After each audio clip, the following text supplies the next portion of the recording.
Hola amigos, muchas gracias por estar aquí. Mi nombre es Martín Cifuentes y bienvenidos a su canal Paz Interior. Estamos leyendo en esta ocasión el libro Dios mío, hazme viuda por favor, de Josefina Vázquez Mota. Me gustaría leerles la parte que viene en la contraportada, que dice: Este no es un manual en contra del hombre, por el contrario, Dios mío, hazme viuda por favor, es un llamado al crecimiento integral del ser humano, una invitación a la mujer para que cobre conciencia de su voluntad e inteligencia y se atreva a ser viuda, pero del miedo, esto, a elegir, también del temor a desarrollar sus talentos y sus potencialidades, de asumir su libertad y responsabilidad. Esta lectura nos llevará a enfrentar uno de los desafíos más trascendentes de la vida en el ser humano, construirnos como un original, únicos e irrepetibles, teniendo el valor para descubrir nuestro propio propósito de vida y, en consecuencia, dar un sentido a nuestras acciones.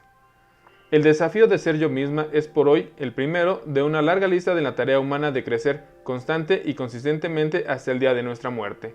Esta es una propuesta para transitar por el camino del amor, que si bien no es el más fácil ni el de menor esfuerzo, es el único a través del cual la persona puede aspirar a la felicidad. Dios mío, hazme viuda por favor, pretende ser una luz que ilumine la conciencia. A través de sus páginas logrará iniciar un viaje a lo más profundo de su ser, porque es justo ahí donde se forjan los cimientos para agrandar el espíritu y poder volar muy alto, sabiéndonos capaces de enfrentar la vida y ser útiles en el proceso de la creación y dignas de amor y respeto. Bueno, aquí el título daba a entender que era que se quería divorciar, más bien que fuera viuda de su marido, porque lo escribió este libro una mujer, pero ya explica aquí la autora que quiere que enviudemos de todas las limitaciones que nos hemos creído y que aparte nos han hecho creer que somos como merecedores de esa limitación. Por eso es que tenemos la oportunidad de crecer como personas y ser, como dice esa frase, hoy soy mejor que ayer y mañana mejor que hoy, ¿no? Bueno, comencemos con el segundo capítulo que se llama Por mi culpa, por mi culpa, por mi grande culpa. El dolor absorbe todas nuestras energías y hasta que lo mantengamos con éxito o ya no podemos soportarlo, somos capaces de andar por nuevos caminos y de volver a amarnos a nosotras mismas y a los demás. Desde frases antrilladas y reveladoras como es que mi marido no me saca los domingos, esto como si fuéramos mascotas y no personas, hasta toda una serie de expresiones que utilizamos para justificar los múltiples porqués de nuestros fracasos y debilidades. Estas son características de la mujer, víctima de las circunstancias. Detrás de una víctima solemos encontrar un ser humano con miedo de enfrentar su realidad. Las víctimas, para existir, deben tener un victimario, un chivo expiatorio, y cuando más sean, pues mejor, porque así tendrán más recursos para esconder temores y fracasos. Los victimarios más comunes se encuentran entre aquellos más cercanos a nosotras. Son aquellos a quienes decimos amar y hacer la razón de nuestra existencia, y al mismo tiempo los convertimos en causantes de nuestras pesadas cargas.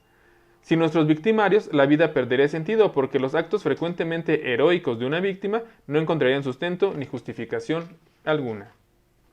Las víctimas viven muchas facetas y su vida es una permanente actuación, un actuar en contra de sí mismas y también de los demás, una actuación que termina por confundirlas, pues a la larga será muy difícil distinguir a la verdadera persona de tantas máscaras que se ha fabricado. Las víctimas desarrollan consciente o inconscientemente armas poderosas y altamente dañinas que esgrimen contra aquellos a los que han tenido que dedicar toda su vida.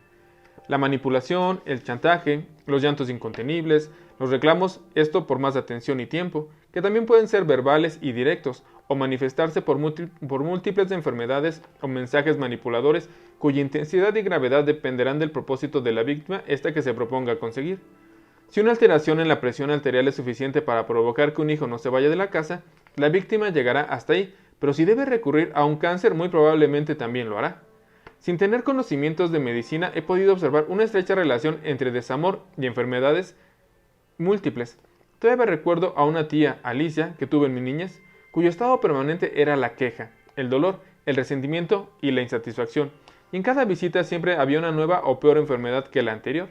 Todo ello sin olvidar los consabidos reclamos y quejas que demandaban una mayor atención y transmitían una gran amargura. Al final, el cuerpo ya cansado de la tía Alicia decidió armonizarse con su espíritu, que mucho tiempo atrás había muerto. Fue un gran alivio para toda la familia, pero las herencias que dejó resultaron nefastas. Hay un juego psicológico, el del triángulo, que suele llamarse el juego del sí, pero es como una transacción entre dos o más personas y en ese juego irremediablemente haces uno de esos tres papeles del triángulo, ya sea rescatadora, perseguidora o víctima. La rescatadora actúa bajo el influjo de la culpabilidad, la perseguidora actúa bajo el influjo de la agresividad, finalmente la víctima actúa bajo el influjo del resentimiento. Si tú entras en el triángulo, irremediablemente cargarás con las consecuencias, te quemarás. En este triángulo, el perseguidor necesita de la víctima esto para existir, pues es en ella en quien deposita su poder. El rescatador siente satisfacción al hallarse cerca del perseguidor, ya que sólo así podrá rescatar a la víctima y jugar el rol del ser, el bueno o el malo. Los seres humanos desempeñamos constantemente estos tres papeles, pero suele predominar uno de ellos, y hay que cobrar conciencia de ello para no quedar atrapados en el juego. Las perseguidoras son aquellas personas que quieren corregir el mundo, son las que dictan lo que es correcto y lo que es erróneo, los jueces implacables que desnudan con su mirada y descuartizan con sus palabras. Las perseguidoras, como su nombre le indica, persiguen el poder y el control de situaciones y personas. Deciden, desde su muy particular punto de vista, el bien y el mal, la verdad y la mentira. Su deseo principal es que tú pienses y sientas y actúes como ellas creen que es bueno, y quien no lo haga será automáticamente descalificado o castigado. Las rescatadoras son las personas que quieren cuidar a todo el mundo, las que siempre quieren ayudar a los demás en esto de alguna manera, y terminan desvalorizando la capacidad de los otros. Algo así como cuando una persona decide casarse con un alcohólico y ante las múltiples advertencias afirma, yo sí lo voy a cambiar, y por lo general lo consigue, pues al año de prospecto de cambio estará bebiendo más. Terminan generalmente por no darles a las víctimas oportunidades de progresar, pues si eso ocurriera, no sabrían qué hacer. Son personas que se preguntan sin cesar, ¿cómo puedo ser útil en esta situación? O, ¿qué podría hacer por esta persona? La rescatadora es una catedrática en la adjudicación de problemas ajenos, aunque generalmente no ve los propios o los abandona para resolver los de otros. Esto ya que resulta menos doloroso y comprometedor. Por eso, cuando alguien se siente recargado de conflictos, buscará a una mujer rescatadora para aligerar su carga.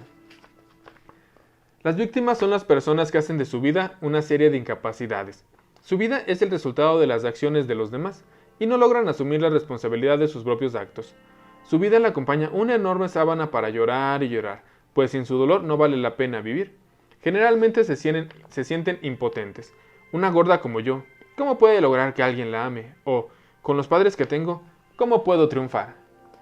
Por cierto, esto que cuando los abogados cometen errores encierran a sus clientes, pero cuando un médico se equivoca, entierra a sus pacientes.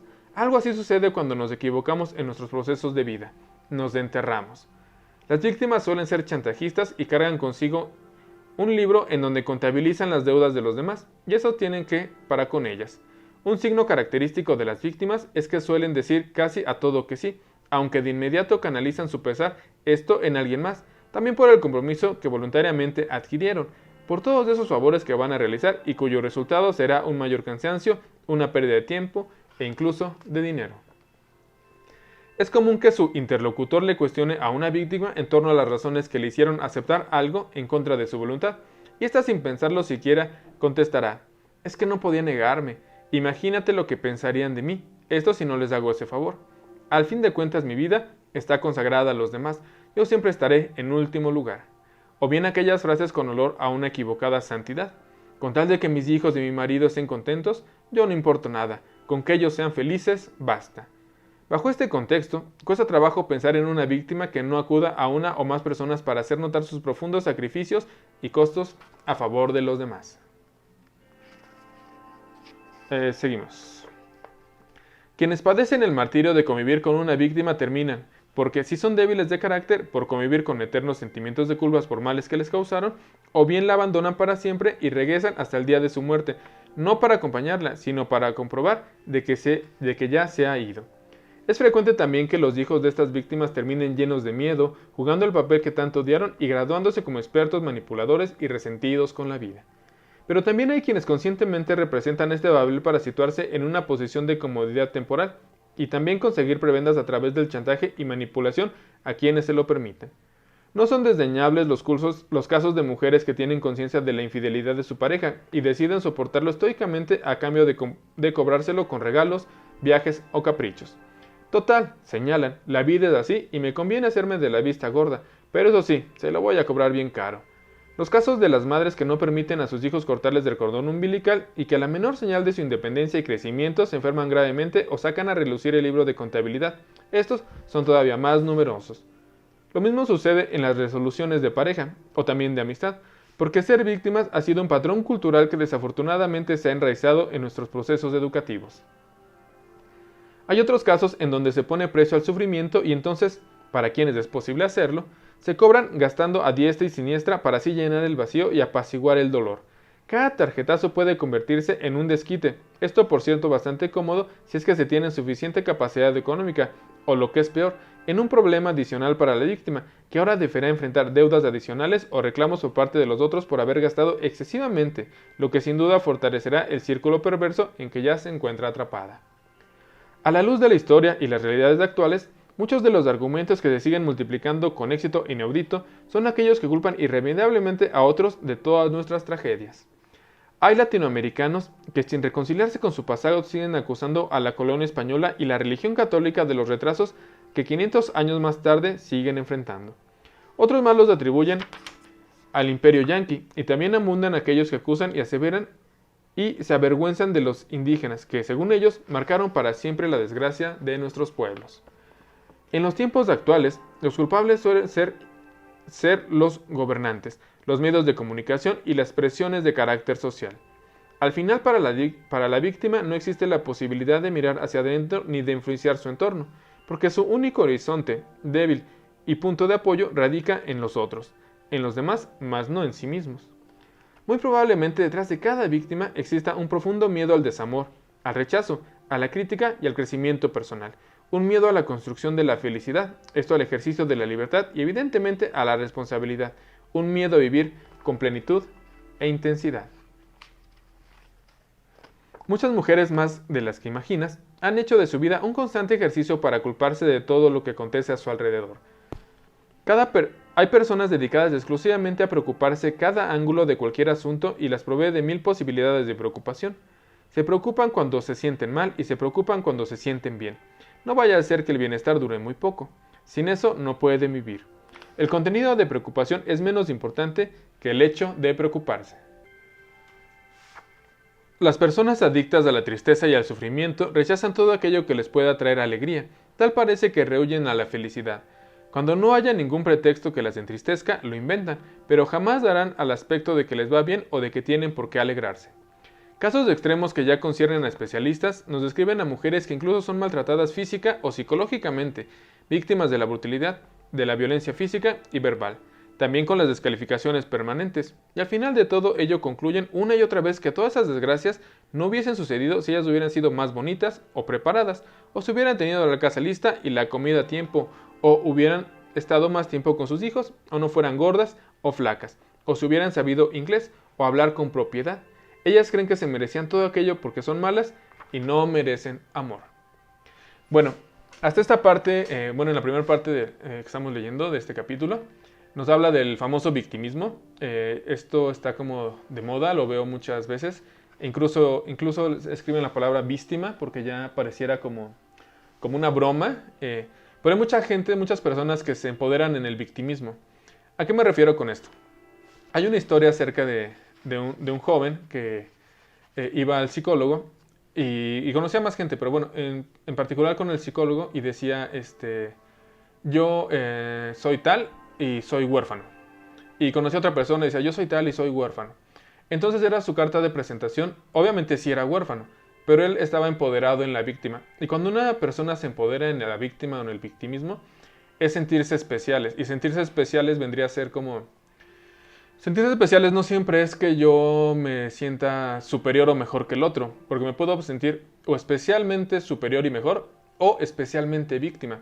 La cosa o la cuestión cuando uno es víctima es que a través del victimismo quiere atrapar al otro, o sea, lo quiere hacer sentir culpable, porque haciéndolo sentir culpable ya lo tiene de donde quiere y lo va a obligar a que haga las cosas que él quiera. Por eso es que el famoso victimismo, si alguno de nosotros nos queremos curar de alguien que nos ha hecho daño, lo primero que debemos de hacer es dejar de sentirnos víctimas. Ok, bueno, continuamos. Si el marido las engaña, adoptan el papel de hacerse cuenta que no sucede nada. Esto para no enojarlo y así poder conservar sus miserias de afecto, si es que aún las hay, con tal de no perder aquello que en realidad nunca tuvieron. Estas mujeres encontrarán mil razones para sentirse culpables: la edad, el físico, las arrugas, su baja preparación académica, que nunca cocinaron como su suegra o su mamá, que probablemente no eran tan buenas en la cama, etc. El pobre hombre y las personas que las rodean son, desde esta perspectiva, un club de santos y redentos, y ellas lo menos que se merecían era el engaño, y por tanto su castigo es aguantarlo y callarlo silenciosamente. En una relación de pareja, consejos ancestrales reafirman este afán de culpabilidad. Frases como: tenle paciencia, al final siempre regresan. No le des a la otra el gusto. También, si le dices algo, peor, porque entonces se lo vas a reafirmar. Aguántate, todo sea por tus hijos. Y eso sí, que ni te vean llorar, porque van a sufrir mucho los pobrecitos. Cuando tu marido llegue, nada de quejas. Algo hiciste para ganarte ese golpe. Si los hijos fallaron en la escuela, o cayeron en algún problema de dependencia, o simplemente no han llegado a la hora de siempre a casa, en lugar de pensar realistamente y con asertividad, los flagelos empiezan a cobrar vida. Es que él era el más chiquito y le presté poca atención. Se traumó porque no me acordé de hacerle fiesta el día de su santo hace 48 años. Cuando me dijo que iba a estudiar para cirquero, yo no se lo permití. Le pedí que primero acabara la primaria.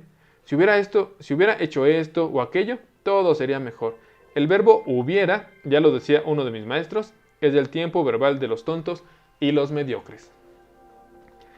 La afición por sentirse culpable es tal que hay mujeres que para conciliar el sueño deben estar suficientemente preocupadas, y si no lo consiguen, acuden al televisor para aterrarse con los noticieros, o le piden a alguien que las acompañe que les cuente algo terrible para dormir tranquilas.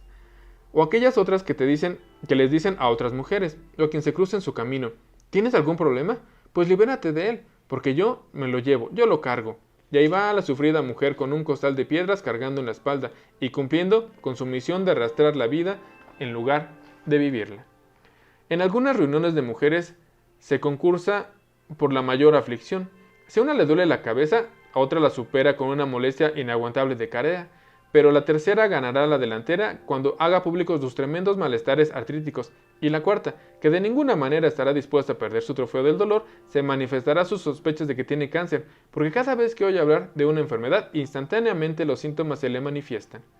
Los concursos suelen ser variados, desde la peor muchacha de servicio hasta el más desgraciado y malévolo de los maridos, pues sin ese padecer tan profundo de la vida no tendría sentido.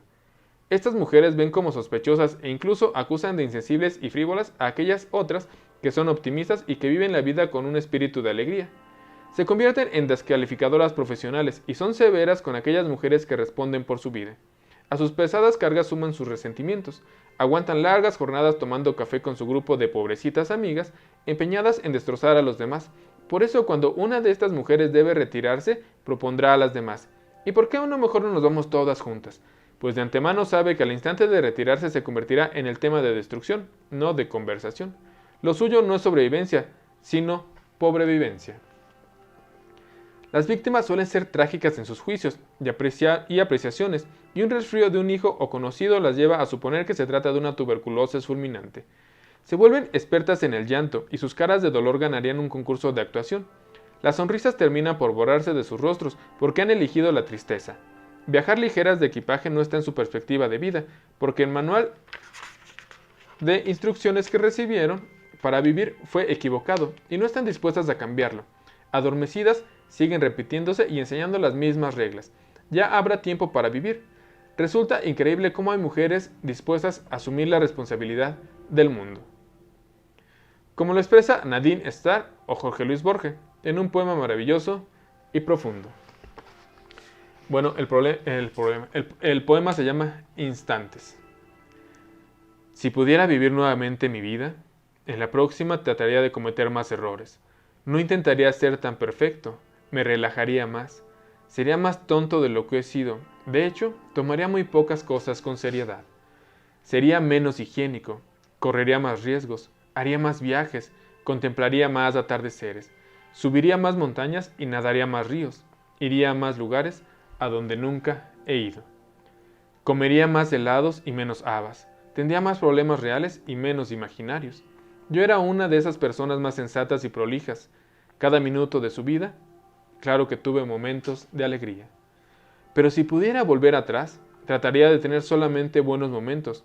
Por si no lo saben, de eso está hecha la vida, solo de momentos, y no te pierdas el ahora. Yo era uno de esos que nunca iba a ninguna parte sin un termómetro, una bolsa de agua caliente, y un paraguas y un paracaídas. Si pudiera volver a vivir, viajaría más liviano. Si pudiera volver a vivir, comenzaría a andar descalzo, esto a principios de la primavera, y seguiría así hasta concluir el otoño. Daría más vueltas en la calecita, contemplaría más amaneceres, y jugaría más con los niños si tuviera otra vez la vida por delante.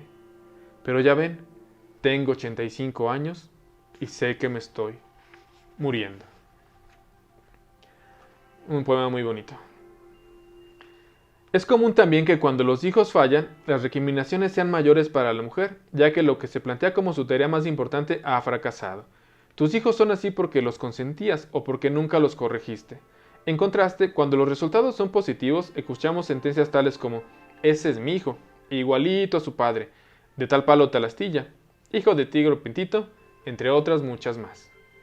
No quiero decir con todo eso que no exista responsabilidad de nosotras hacia quienes amamos y nos rodean. Dice Patti Vidal en su ponencia, Alas y Raíces, que hemos sido seres extraños que nunca hacemos historia, hacemos hijos, los criamos, los educamos, los procuramos, les procuramos valores, les enseñamos un código ético y valores estéticos. Nuestro modo de ver y entender el mundo a través de tradiciones y raíces propias. Les decimos quiénes son y les damos amor, mucho amor, para que salgan al mundo a poner en práctica lo que les hemos enseñado. Doble esfuerzo el nuestro, el de luchar por ser y el de enseñar a ser a otro. Pero al final de cuentas, cada uno es responsable de la actitud que asume ante la vida, porque nadie puede vivir la vida por otro. Con estos ejemplos solo trato de traer a esta reflexión comportamientos harto comunes que demuestran lo poco que nos conocemos y el poco aprecio que tenemos por la vida. Elegimos el sufrimiento, la desesperación y la infelicidad. Comportarnos así solo garantiza que todos nos rechacen y nadie nos respete, justo lo contrario de lo que muchas veces se pretende lograr mediante la minimización y el desprecio a uno mismo. Las secretarias no son culpables de las malas caras y los pésimos modos de un jefe que no saluda, porque jamás conoció ni en el diccionario la palabra educación. Tampoco lo son de la enfermedad de sus allegados, ni de la infelicidad de algunos de sus hermanos o amigos. Claro que siempre existe la posibilidad de ayudar hasta deber poder hacerlo, pero una mujer culpable de todo pierde su capacidad de ser solidaria y subsidiaria. Su creación más importante es el sufrimiento, y la autocompasión la hará terriblemente egoísta. Por esto en México, cuando en algunas regiones las mujeres afirman que cuando ya no les pegan es que ya no las quieren, están en lo cierto, porque quien habla así es una víctima, una mujer que no tiene conciencia de su valor y su dignidad. Hay mujeres que viven permanentemente en una sala de espera, y así esperan a crecer para hacer su primera comunión.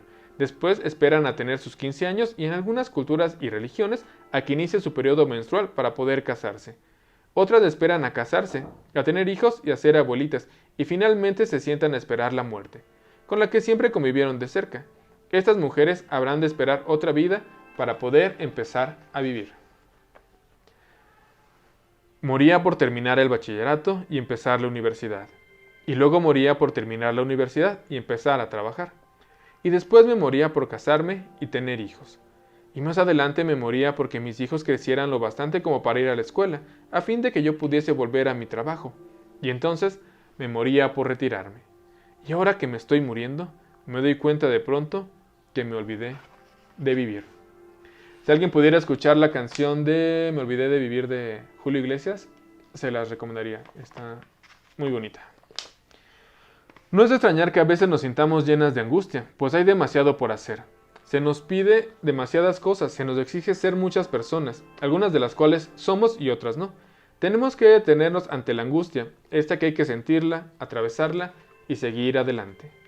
Lo anterior no debe confundirse con evadir la realidad, al contrario, pues el conflicto es inevitable en nuestras vidas, más aún cuando tenemos que tomar una opción, pero por lo general tenemos muchos caminos y no solo la alternativa en que nos desempeñamos, a veces cueste lo que cueste.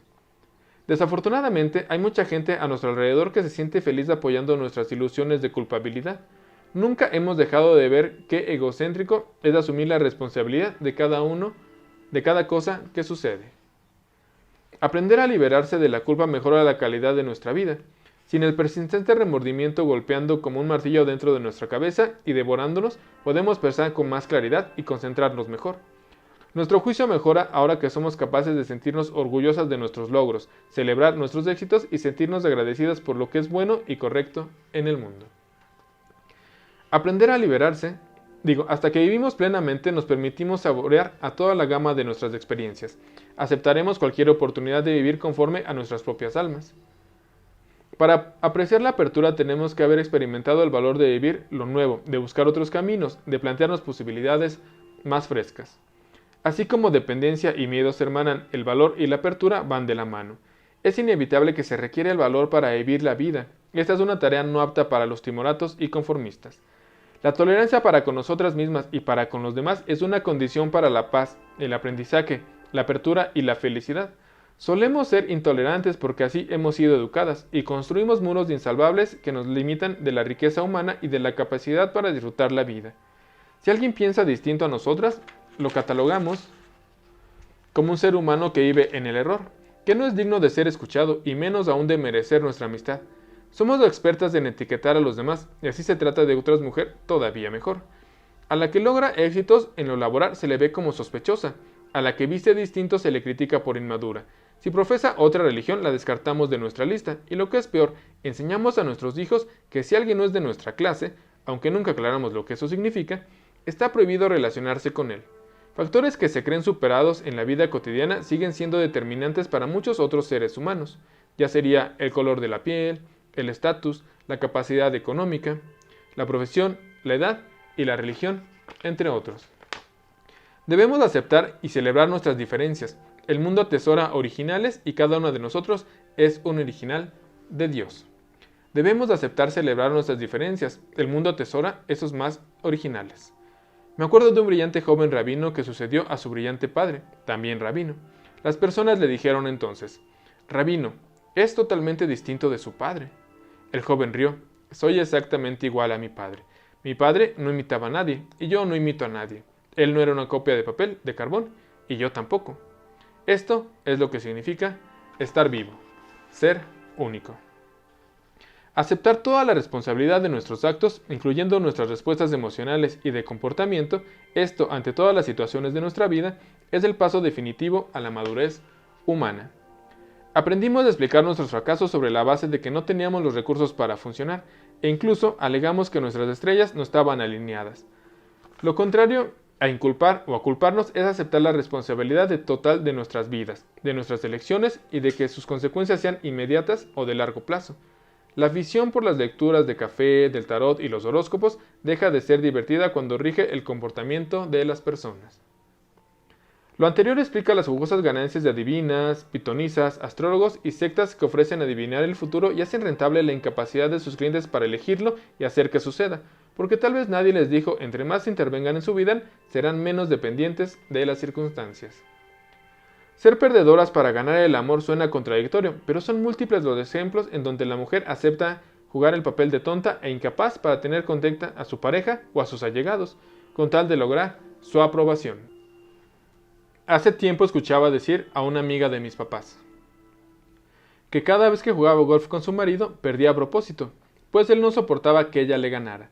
Si la aceptación de los demás se finca en lastimar nuestra persona y hacer de lado los talentos que Dios nos ha regalado para hacerlos florecer, habría que cuestionarse el costo de estas acciones y el alto precio que estamos pagando por evitar el rechazo. Actuar permanentemente en contra de mí misma hará que termine por odiarme o por no saber el final del camino de quién soy yo entre todo esto que represento. Así como se adquiere el hábito de ganar, también se aprende a vivir con el hábito de perder. Por contradictorio que parezca, nos entrenamos para el éxito casi con la misma energía que para lograr vivir en el fracaso. Las culpas y los resentimientos estorban y terminan por matar lo mejor de nosotras mismas. Terminaremos solas porque a nadie le gusta compartir su vida con mártires incorregibles. El liberarse de la culpa no significa renunciar a las responsabilidades, significa no asumir la responsabilidad de aquellos que se encuentran más allá de nuestro control. Con mucha razón rezaba un niño antes de dormir, y decía: Dios mío, haz a los malos buenos, y a los buenos hazlos divertidos. Bueno, aquí termina el capítulo 2 de Dios mío, hazme ayuda por favor. En la segunda parte nos está explicando la autora acerca de todas estas limitaciones que por una parte, por víctima, que por sentirnos víctimas, o ya sea hombres o mujeres, las estamos perpetuando constantemente. Y en la segunda parte nos explica todo lo que podría decirse, todas estas, no sé si la palabra sea correcta, mañas, todas estas formas que nos hemos enseñado a nosotros mismos para mantenernos en ese estado constante de víctima. Ya me siento víctima, pero necesito confirmarlo, reafirmarlo, que tú sepas que yo soy víctima, que sepas que yo hago es que me sacrifico por ti, que me esfuerzo por ti y que después de alguna manera me lo tienes que pagar. Por eso es que en este capítulo, que era por mi culpa, por mi culpa, por mi gran culpa, habla de la culpabilidad y el victimismo. En estos casos donde la víctima se empodera en su victimismo, pues ya es muy difícil que se quite ese sentimiento de pérdida, de abandono, no sé, de querer hacer todo por los demás, como dice en el capítulo. Pero es difícil quererlo quitar, pero no es imposible. Entonces, el primer paso es decir, me estoy victimizando, me estoy sintiendo especial, me estoy sintiendo especialmente víctima porque quiero que el otro haga algo que yo quiero. Hay una frase del Curso de Milagros que dice: no me molesta o no me enoja lo que tú haces, me enoja que no haces lo que quiero yo. Por eso es que empiezan muchas peleas o muchas discusiones, porque en la mente ya hemos puesto a la otra persona como un extra, como una extensión de mí, como una forma de que esa persona, para que me quiera, debe de hacer lo que yo quiero, porque si no hace lo que yo quiero es que no me está queriendo, es que me trata mal, es que no hace para lo que yo en mi mente he dicho o he querido que esa persona haga. Entonces, pues Dios mío, hazme ayuda por favor, es hacernos viudas o viudos de todas estas limitaciones que hemos tenido, de sentirnos víctimas y empoderarnos en la víctima, y aún así no la creemos. Queremos que el otro cambie, pero el otro también quiere que cambiemos nosotros, entonces es un círculo vicioso donde nos sentimos totalmente encerrados. Ok, bueno, fue el segundo capítulo del libro. El siguiente libro es el número 3 y se llama El listón rojo. Bueno, sin más por el momento me despido. Les deseo un gran día, que tengan paz, que tengan armonía y sobre todo que puedan vivir en el ahora, porque el ahora es lo único que tenemos de verdad. Muchas gracias amigos, cuídense mucho y hasta luego.